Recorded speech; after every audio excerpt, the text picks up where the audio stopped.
The refrigeration cycle. The coolest way to keep summer from being a bummer.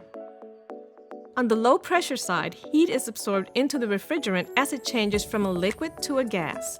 The reverse process happens on the high pressure side. Striking a balance between the two sides is essential to maintaining coolness and order in the universe. That's where superheat and subcooling come in. Your eye manifold will automatically calculate your target superheat and subcooling temperatures.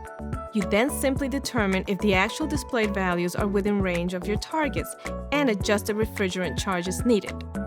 Calculating the actual superheat is actually super easy.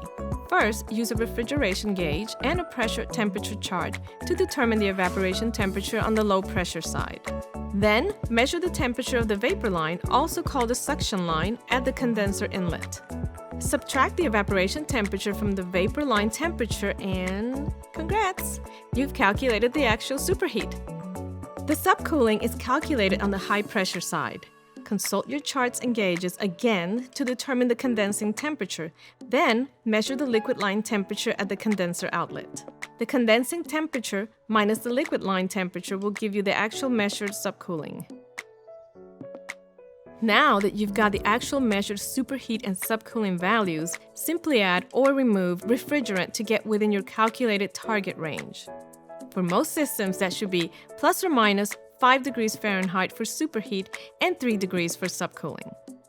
Adding refrigerant will make the actual subcooling go up, while the actual superheat goes down. Removing refrigerant will do the opposite. If this balance is disrupted, something's broken.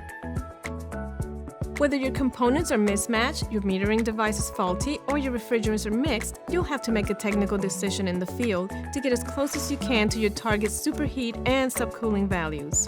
If you do encounter this situation in the field, be sure to include as much information as you can in your notes. Rather than leave the job site and risk having your tune-up fail, call your trainer for further insight. If the superheat value is below 5 degrees, it is advisable to remove refrigerant until the superheat value is above 5 degrees in order to protect the compressor valves from floodback. You'll need to have this discussion with your customer and trainer.